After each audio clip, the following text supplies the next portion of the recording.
What's up, guys? Welcome back to another fucking She sells seashells by the fucking seashore. What's up, guys? Welcome back to another episode of, you guessed it, AM training. So it is week 2 of the TSA program, and I'm not gonna talk about squats or deadlifts because I always talk about squats and deadlifts, and it's weird because you guys keep coming back.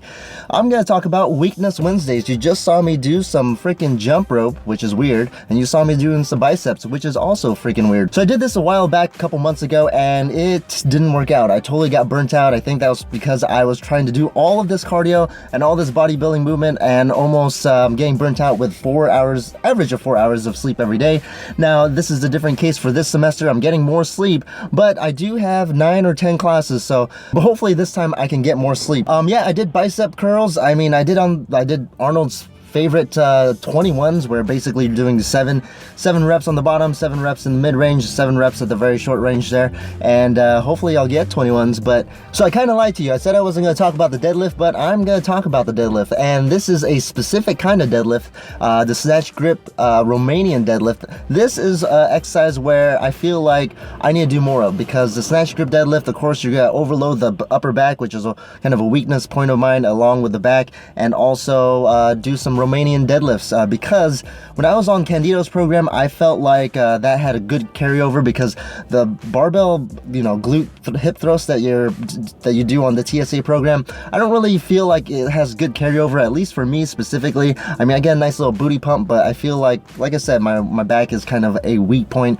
at this point. I mean, I've been talking about the back all the time. Now, back is feeling 100%, I should say 99.9% better. I always do like kind of a slump test. I'm not sure if you guys are familiar with this. This is a physical therapy test. Now, the slump test is a physical therapy test where it tests if you have, that's a lot of tests. I'm just full of tests. So slump test is a physical therapy test that checks if you have any radicular pain, and the whole theory behind that is that you're kind of stretching that sciatic nerve that goes down throughout your whole body there, where you're kind of stretching, you're pulling out the slack in your head because you're looking down, and you're pulling out the slack when you're bringing your leg up, basically pointing your leg up, and almost like a hamstring stretch, but different because you're stretching, of course, that sciatic nerve. And you score positive on that slump test if there is any pain, of course.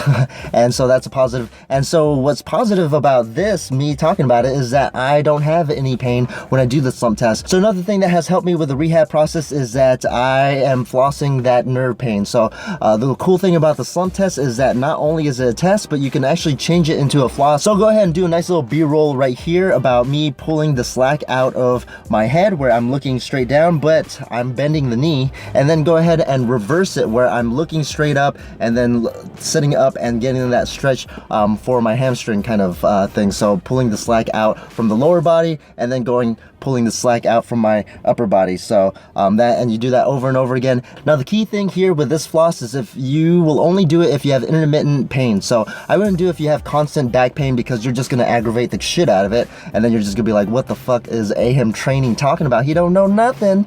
But yes, this is one thing where you have to make sure that your pain comes and goes, And so I think I've been talking for a while, because even though I do want to talk about these, because bam, I did get some knee wraps, I want to go ahead and end this commentary, but I do want to talk about this because it's kind of a big deal. I don't like spending money, but these are kind of cool, so I kind of gave these a test try. Now, don't worry, I am still raw. I know you guys are like freaking out because you guys are like, come back to raw, bro. No, I am raw, classic raw. But I am only gonna be using this. I am still team raw, but I'm also hashtag team occasionally use knee wraps in order to overload the squat movement. Yeah, it was a little long. That's what she said. I'll talk about these later. I haven't really tried these out, but I can already tell that they have a crazy amount of rebound compared to my Inzer Iron Z. But that's it for this commentary, so let's go ahead and do some AM training.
Alright guys, so that concludes week 2, and before you go, I know you YouTube perverts love food porn. I mean, that's pretty much what YouTube fitness is all about, like all, a full day of eating and also doing challenges, but I don't do all that stuff. I did have a awesome time this week eating Bulgogi fries. Boom. What you see ahead of you, what you see before you is pretty much Korean barbecue on some goddamn fries. Now this is a place here in National City, the Filipino hotspot of San Diego. This place is pretty cool because Icebox here in National City, you basically can pick your own stuff when it comes to boba and all that good stuff. And you can see here there's a split cup, so you can kind of, if you have, you can't decide between if you want a nice taro slush or a honeydew slush.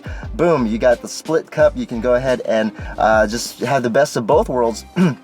And let's talk about that Bulgogi fries. So this is Korean barbecue on some goddamn fries. It was pretty damn good, and it's like carne asada fries, but a little Asian twist in there. All right, so that's all I got for this week. So train hard, train smart, and as always, do your CrossFit.